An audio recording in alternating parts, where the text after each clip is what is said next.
I'm going to talk about eating disorders, and more specifically, mine. Now, I was never formally diagnosed with an eating disorder, so I'm going to discuss this from the angle of having disordered eating habits. And from my experience in the industry, I think a lot of people will probably resonate with this, so I hope some of you will find it helpful. I started training when I was 17 years old. I was naturally slim, and I had no significant attitudes towards food either way.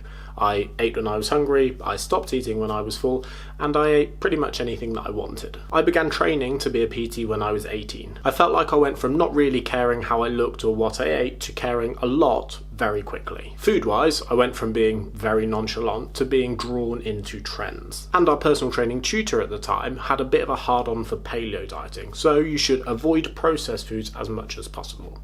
Fine. And this went a little bit further. The hardcore paleo crowd preached strict avoidance of processed foods, which I ended up doing. And there were some other foods that I avoided as well. Grains were bad for you, dairy was bad for you, sugar was bad for you. So not only was I avoiding as much processed food as possible, I was also avoiding fruit as well. If there were any ingredients on the packet that I didn't recognise, I would avoid that as well. Because if you can't pronounce it, apparently it's bad for you. Keep in mind, none of these were don't eat too much of them. It was a case of strictly avoiding them at all costs. This developed into me, and many trainers that I know, having food psychology akin with orthorexia. Almost all foods became out of bounds, apart from meat, fish, vegetables, nuts and seeds. And we did this under the guise of health.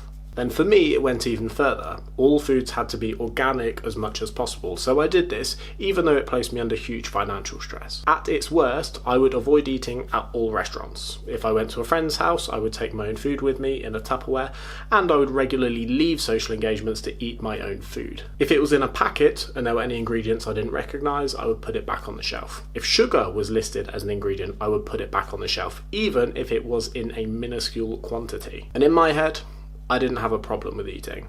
People around me just didn't understand how importantly I was taking my health. I went on like this for a while, and then at some point I learned the concept of having cheat meals. For one day of the week you could eat anything that you wanted, and supposedly these would spike your metabolism, which was great because then I had a scientific justification to binge eat. So I continued with my extremely restrictive dieting, and then once a week I would eat all the foods that I was craving until I felt sick. And in hindsight, I think one of the reasons that I started pursuing extreme physique-based goals is because it kind of became a justification for how obsessive my behaviour was. In bodybuilding terms, this was the pursuit of perfection, the price of dedication. You know the mindset, sacrifice to win and all that stuff. And I genuinely think a lot of people in the industry are similar. They gravitate towards bodybuilding or extreme fitness goals because of existing psychology. And then once they're there, that existing psychology is perhaps exacerbated. And to be honest, I don't really ever remember a turning point for this. Just at some point, something clicked in my head and I thought,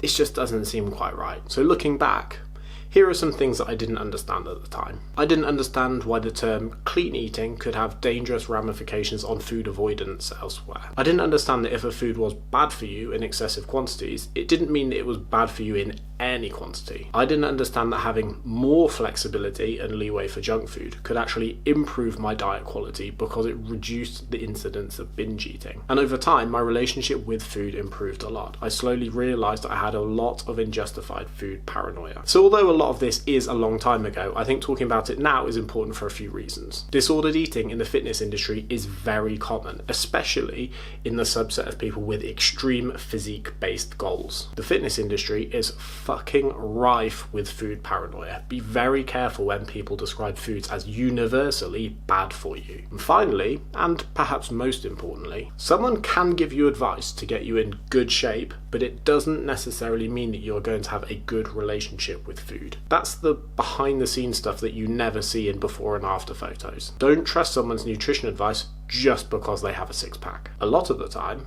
and I say this from experience, the people in the best shape are the worst people to take nutrition advice from.